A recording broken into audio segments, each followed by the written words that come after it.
Hello. In this video, you will witness the unraveling of a documentarian's descent into a silent trap. It centers on Alden Rooke's arrival in the empty European village for the market. Beneath the mist and cobblestones lies a force from the granary's depths that locals refuse to name. Regret follows those who listen too closely. Let's begin.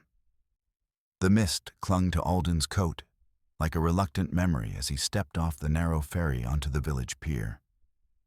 The canal's eclipse-tinted waters lapped softly against the weathered wood, a hush that amplified the emptiness beyond.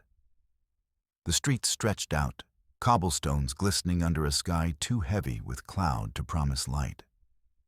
No banners fluttered, no voices rose in anticipation, only the faint creak of a distant shutter, as if the village itself held its breath. He adjusted his notebook, the leather cover cool against his palm, and began to walk. Detached, always detached. That was his method. A documentarian's shield against the world's sharper edges. Yet here, in this forgotten corner of the European countryside, the air carried a metallic tang, like secrets rusting in the damp. Alden paused at the empty steps, leading up from the pier, their moss-slick surfaces descending back to the water like an unspoken invitation. They marked a threshold, he thought, between the safe ripple of the known and the submerged pull of whatever lay ahead. He lingered there, foot half raised, feeling the first stir of unease coil in his chest. Not fear, not yet. Just a thoughtful distance fraying at the edges. A woman emerged from a shadowed doorway, her apron dusted with flour, eyes averted as she carried a basket of wilted herbs. "Stranger," she murmured, voice flat as the mist. Alden cleared his throat, stepping closer. "I'm Alden Rooke, here for the solstice, the market. I've heard whispers." She glanced at the steps, then away, her lips tightening. Indifference? Or something heavier? "Whispers are all you'll get," she said, low and measured. "It rises from the granary's roots at twilight, but only if you listen close enough to regret it." Her words hung, laced with a tremor she tried to swallow, and she hurried on, leaving him with the echo of her retreating footsteps. Alden pressed on, notebook open now, but the streets yielded little. A man mending a net by his window nodded curtly, muttering, "The descent binds you. Best turn back before the bell tolls silent." Another, leaning on a cane near the granary's silhouette, added without looking up, "It's not for outsiders. The fears it drags up, they don't let go easy." Rejection prickled, a subtle wall between him and their guarded truths. He wanted the stories, the origins, the rational map of this folklore. But his pulse quickened, curiosity sharpening into something tense, insistent. Why did their detachment mirror his own? And those hints veiled in melancholy dread. The market as a living shadow, emerging to confront what hid in the psyche's depths. Fear wasn't just alien lore anymore. It whispered in their pauses, threading into his observations like veins in stone. He glanced back at the pier's empty steps, the water below now still as a held breath. Could he bridge this chasm? Lean into the rumors without the unknown leaning back? The village watched from its quiet corners, waiting. Later that evening, as the mist deepened, Alden found his way to the elder's cottage. The flickering light of the lantern danced across Marta's lined face, its glass panes said to be boiled from ancient blood, casting a ruddy glow that seemed to pulse like a vein beneath the skin. Alden sat across from her in the dim parlor of the elder's cottage, the air thick with the scent of damp earth and forgotten incense. Outside, the mist clung to the village like a shroud, muffling the distant toll of the evening bell. "You've come chasing shadows, Mr. Rooke," Marta said, her voice a low murmur, measured as the drip of water in some unseen cavern. She leaned forward, her eyes reflecting the lantern's eerie crimson. The market under the granary isn't a tale for outsiders to scribble in notebooks. It's born from the solstice twilight, when the eclipse-tainted canal whispers invitations to those bold enough, or foolish enough, to descend. Alden's pen hovered over his journal, his initial curiosity a taut wire in his chest, pulling him toward her words, even as it hummed with unease. He had arrived as a documentarian, cataloging folklore from a safe remove. But here, in the hush of her gaze, the boundary blurred. Veil would dissect with clinical glee. Yet the story tugged at something buried. An old anxiety from boyhood nights, when darkness wasn't empty, but watchful. Tense curiosity coiled tighter. He imagined the cool stone underfoot, the metallic tang of secrets rising like breath.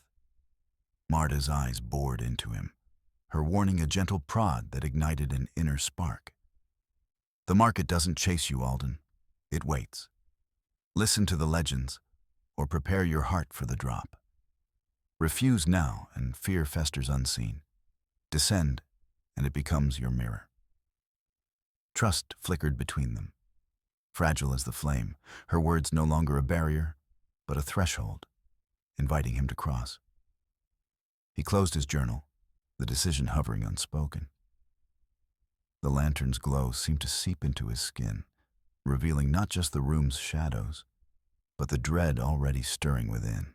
Would the tales lure him deeper, forcing him to admit fear's quiet residence? The mist outside thickened, and in the silence, his resolve hardened, anxious and unyielding. The next morning, drawn by a restless pull, Alden sought out Corin Wren near the granary's edge.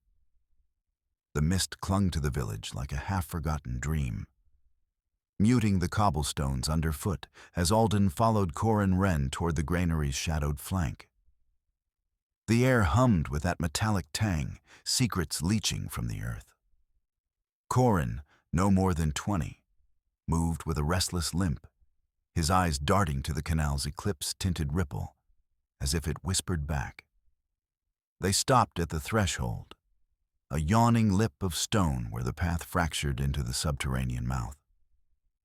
Corin gripped the rusted railing, knuckles white. "It doesn't stop, you know," he said, voice a low rasp, laced with the resolve of someone who'd long ago surrendered to listening. The whispers. Even up here, in the daylight rot, they slither up from the market's veins, calling names I swore I'd forget. His gaze met Alden's, fierce yet fractured, a warning wrapped in invitation. "I went down once, chasing the stories like you. Thought it was just folklore fuel. But it latches on, pulls at the edges of your skull until you're not sure what's village and what's void." Alden's notebook felt heavy in his pocket, a talisman of detachment. He was the observer, charting the uncanny from afar. But Corin's words stirred something deeper, a personal tremor, not just scholarly itch. The young man's confession hung between them, a bridge of anxious certainty. Fear wasn't abstract lore, but a living echo demanding acknowledgement. "Stay back if you're smart," Corin pressed, even as he edged closer to the drop, his free hand gesturing Alden forward. "But if you want to feel it, the boundary's right here. One step and you'll hear it too. Or maybe you won't. Maybe it'll choose you." From the depths, a faint tremor rose. Not a ring, but a quiver, like the silent bell below stirring in anticipation. It vibrated through the stone, brushing Alden's soles, blurring the line between solid ground and the pull beneath.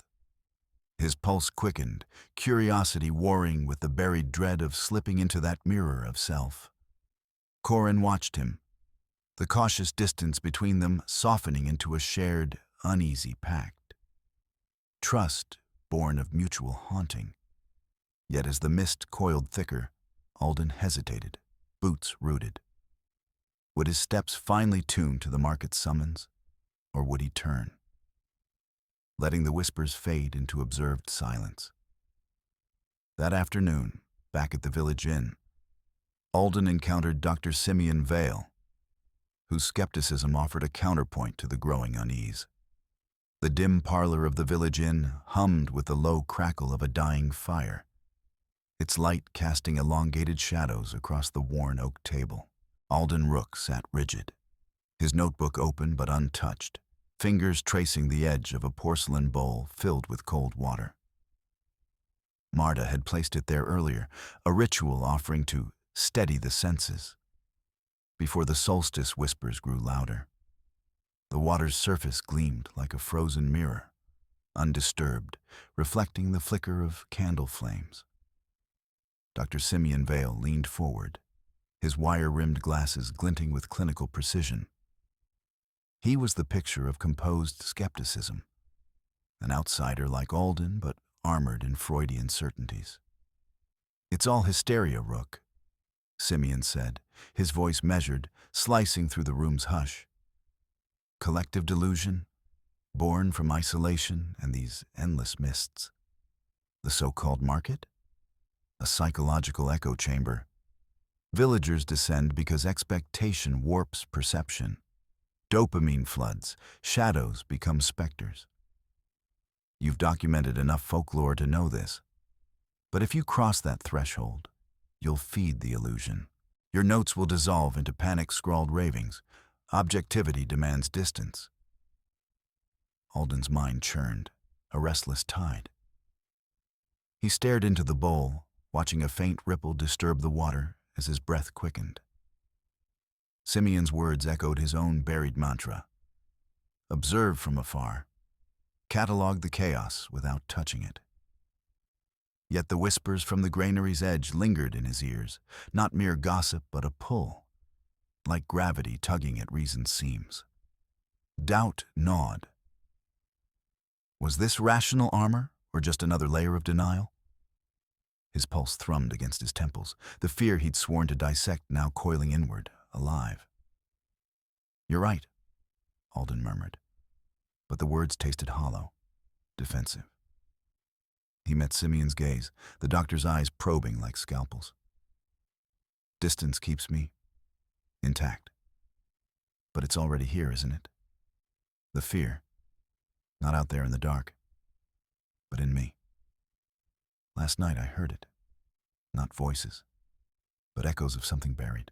Childhood shadows, unraveling my questions before I asked them." His hand dipped toward the bowl, fingers brushing the chill surface.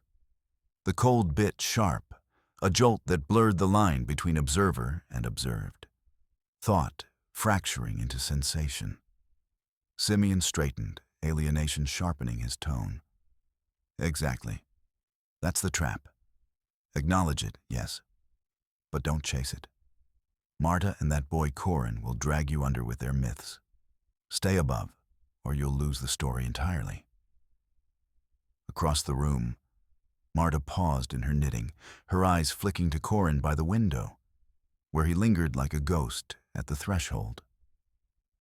They saw it now, Alden's edge, teetering not from Simeon's logic, but despite it. The water in the bowl stilled again, but Alden felt its depths calling, a compass carved from dread. Could he hold the line? Or would stepping closer forge the truth he feared most? As twilight approached on the eve of the solstice, Alden returned to the canal's edge, where the first signs of the market's emergence began to unfold. The sky hung low over the village, bruised in the fading eclipse's pallor, a sullen indigo bleeding into the canal's glassy surface. Alden Rooke stood at the water's edge, his notebook clutched like a talisman, sketching the hush that settled as solstice twilight deepened. The air carried the metallic tang of damp stone and unspoken secrets, the kind that clung to the mist-veiled willows lining the bank. He had come to document, to capture the folklore of the underground market, without letting its shadows touch him. But now, as the first stars pricked the canopy, the canal stirred. It began subtly, a ripple distorting the inverted world below. Alden's breath caught, anxiety coiling in his chest like fog rolling in from the hills. The reflections weren't mere echoes of the granary's silhouette or the villagers' lanterns flickering afar. No, the water twisted, birthing shapes that shouldn't be. Elongated stalls of woven shadow emerged, their arches curving like veins beneath skin, peddlers' silhouettes haggling in silent frenzy over wares that gleamed with unearthly luster. Vials of whispering mist, mirrors cracked with forgotten faces. The market, legendary and subterranean, materialized not in the earth, but here, in the canal's unblinking eye. A prelude, a taunt. He leaned closer, pulse quickening, the notebook forgotten in his tightening grip. This wasn't hysteria, not some collective delusion Dr. Simeon Vale would dissect over tea in the inn. Simeon had retreated earlier, his skeptical gaze narrowing as he muttered about optical illusions and suggestion, pulling his coat tighter as if to ward off the encroaching uncanny. "Stay on the bank, Rooke," he'd said, voice clipped. "Document from afar, that's your shield." But Marta Gray lingered nearby, her lined face etched with the weight of rituals past, her hand steady on Corin Wren's shoulder. The young man, eyes haunted by his own descent years ago, nodded faintly. "It's calling," Corin whispered, voice threading the air like a summons. "The water doesn't lie. It shows what waits below." Marta's nod was firmer, an invitation wrapped in warning. Descend, or let the reflection pull you under anyway.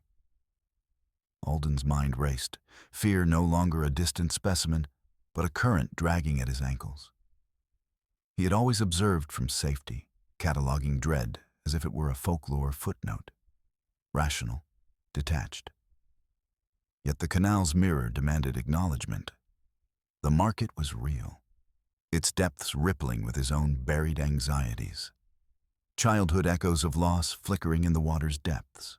To photograph this, to scribble notes while the shadows deepened. Observation was no longer neutral. It bound him, blurring the line between witness and participant. The anxiety sharpened into realization. The unknown wasn't to be pinned under glass. It reflected back, insistent, a compass etched in liquid dread. As the eclipse's afterglow dimmed, the reflections pulsed once, vividly, before stilling. Alden straightened, the choice hanging like mist. Record from the edge, or step toward the granary's maw where the true descent beckoned. The water watched, waiting. With the reflections fading, Alden made his way into the granary, where Marta awaited him with the ritual lantern. The damp air of the granary clung to Alden's skin like a half-remembered dream, thick with the scent of moss and forgotten grain. Flickering candlelight danced across the stone walls, casting elongated shadows that seemed to pulse with the village's unspoken rhythm. Marta stood before him, her lined face etched by years of guarding secrets, eyes like polished river stones, steady, unyielding. In her gnarled hands, she held the lantern, its frame wrought iron twisted into thorn-like curls, the glass panes boiled to a crimson haze, as if blood had been simmered into translucence. She extended it toward him without a word, the motion deliberate, almost ritualistic. Alden's fingers hovered, his pulse a staccato echo in his ears. He had come here to observe, to catalog the market's lore from the safety of his notebook. But now the boundary blurred. The lantern's glow seeped through the glass, warm and viscous, promising to pierce the subterranean gloom below.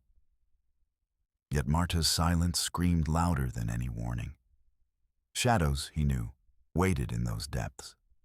Shapes that twisted not just the light, but the mind.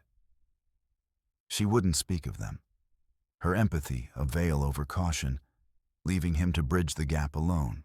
His chest tightened, anxiety coiling like fog in his lungs. What if this light didn't illuminate the path, but dragged forth the buried fractures of his own psyche? The childhood nights when darkness whispered of abandonment. The fears he'd filed away as mere folklore. To take it meant stepping beyond the observer's perch, inviting the unknown to touch him. But refusal, that would chain him to the surface, forever sketching outlines of truths he'd never grasp. With a breath that steadied the tremor in his hand, Alden closed his fingers around the handle. The glass warmed his palm, a subtle throb like a heartbeat, pulling his gaze inward even as it beckoned downward. Marta nodded once, her silence now a bridge of shared weight, trust laced with the pressure of inevitability. The lantern's crimson light flickered, casting his shadow long and fractured against the wall. A preview of revelations to come. Would he let it expose the wounds it promised to reveal? Or cling to the dim safety of distance? The descent called, and the choice hung in the crimson haze. As solstice twilight fully descended, Alden rejoined Corin outside the granary, where the urgency of the moment demanded a deeper alignment.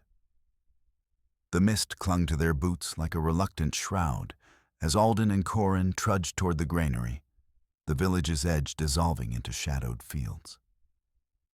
The air hung heavy, laced with the faint iron tang of earth disturbed, secrets stirring below. Alden's notebook weighed in his coat pocket, a talisman of detachment. But his pulse quickened with each step, the granary's silhouette looming like a forgotten confession. Corin walked ahead, his lanky frame cutting through the haze, shoulders hunched against an invisible draft. "You hear it yet?" he murmured, voice low, as if the words might summon the wrong echo. Alden shook his head, feigning composure, but his breath came shallow, clipped, measuring the distance he always kept. "Not yet," Corin pressed, slowing to match Alden's stride. His eyes, shadowed by perpetual unrest, flicked sideways. "The market doesn't whisper to watchers. It breathes. You gotta sync with it. Inhale the dark same as it exhales. Otherwise, it's just silence mocking you from afar." Alden's chest tightened, a knot of anxiety coiling like fog in his lungs. The words pierced his armor, that safe vantage, the rational lens he'd polished for years. Observing folklore was cataloging shadows, not becoming one. But here, with Corin's gaze steady, haunted yet insistent, the boundary blurred. The granary doors gaped ahead, black maw exhaling a cool, rhythmic gust that mimicked a pulse. Was that the market's breath, or his own fear, rising unbidden? He paused, hand grazing the weathered wood. "And if I don't?" The question escaped, laced with the tremor of retreat. Corin's laugh was soft, bitter, like wind through cracks. "Then you're not here at all. Still floating outside, scribbling ghosts you never touch. I tried that once. Fell anyway." The air between them thickened, the darkness seeming to swell, inviting, demanding synchrony. Alden's mind raced. Step back to the village lights or lean in, let his breath merge with the unseen rhythm. Anxiety clawed, visions of unraveling sanity flickering like candle smoke. But beneath it, a spark ignited. Determination, raw and uncharted. To document was to participate. To hear, he must breathe.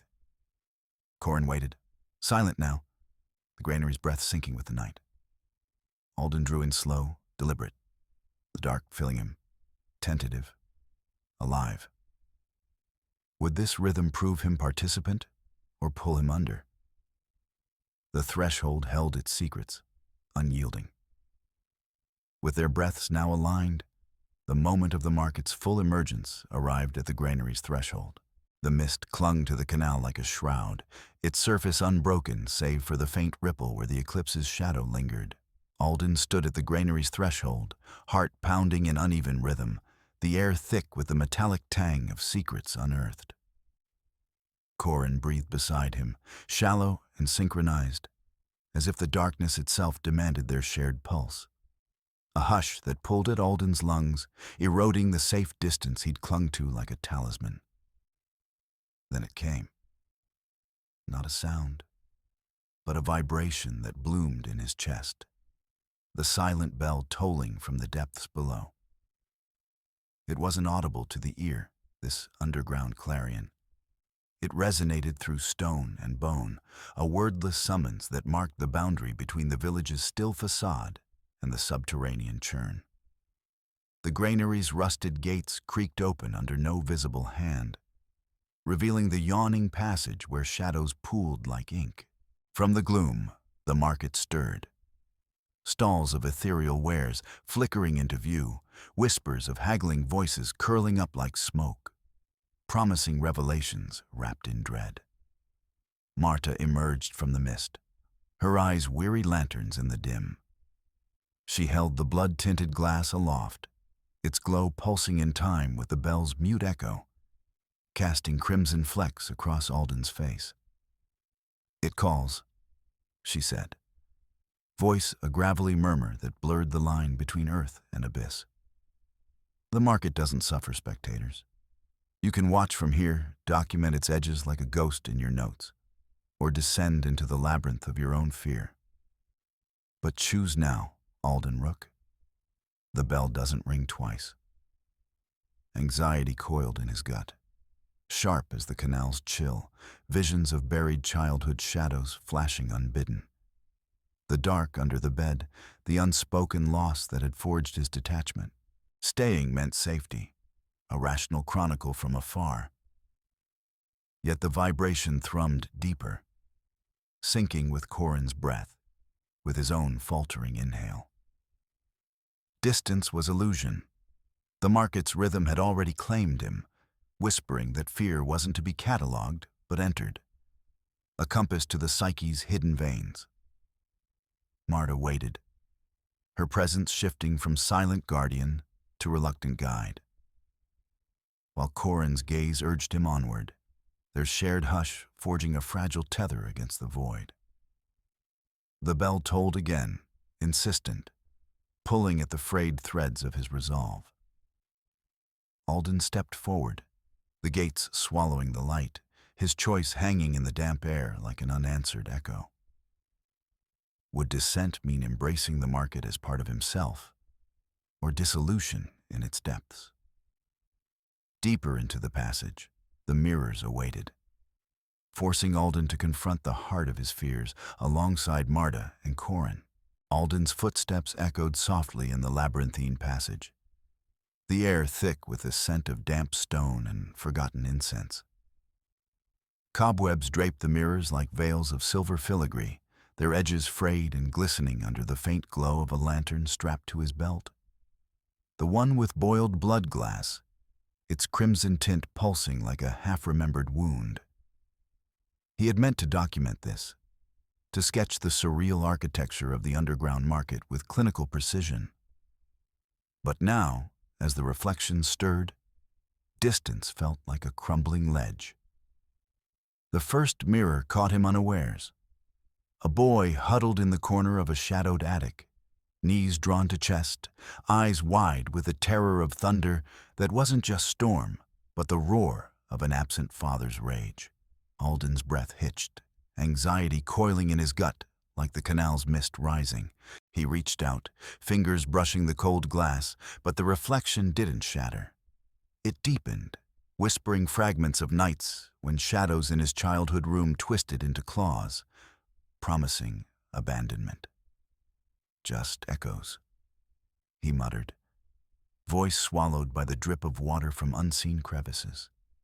Yet the image pulled at him, a magnetic dread that blurred the boundary between observer and observed. Behind him, Marta's steady presence anchored the gloom. "The mirrors don't lie, Alden," she said, her voice a low rumble like the granary gate's creak. "They show what you've buried. Walk through, or it walks with you." Corin flanked his other side, their breaths sinking in ragged unison, a rhythm born from the market's hush. The young villager's eyes, haunted yet fierce, met his.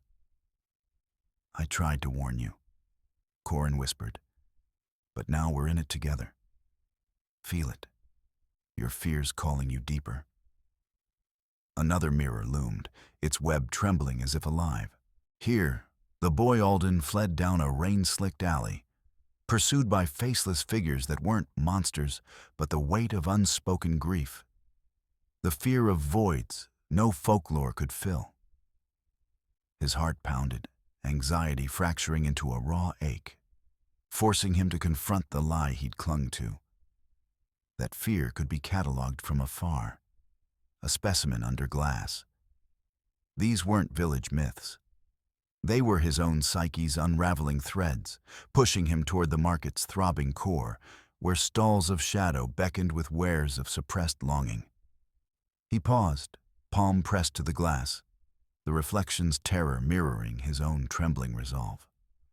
Marta's hand grazed his shoulder, a communal tether. Corin's shared exhale urged him onward. The mirrors didn't judge, they invited.